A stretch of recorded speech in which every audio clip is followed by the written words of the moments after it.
Hi everyone, my name is Allison Rodman, a founder of The Learning Loop, and welcome to this week's Learning Lift, Socially Construct New Approaches. This is part 4 of a 5-part series focused just on facilitators.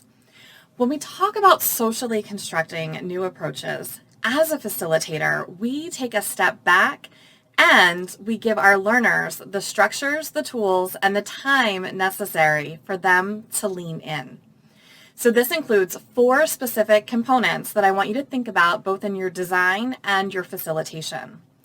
First, we want to give learners an opportunity to collaborate with texts and videos so that they're not just getting the content from us as a deliverer, but instead are able to make sense of that content together through social construction. 2, we want to give them time and space to share strategies and examples. As a facilitator, we may share some of our own, but we don't want to dominate the conversation.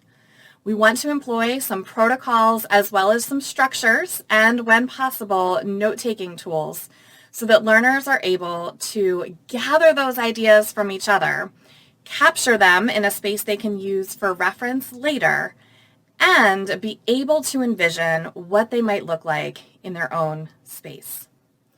Third, we want to give some time for learners to apply their learning.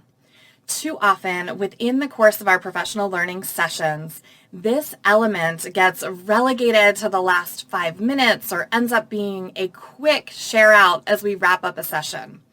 Instead, we want to carefully design and provide action planning tools that allow learners to move the ideas and the strategies that they capture from thought to action, so that the responsibility for integrating those opportunities or those strategies doesn't get stuck in their own schedule after the session, but instead is carefully integrated into the session itself so that learners are able to take action the very next day.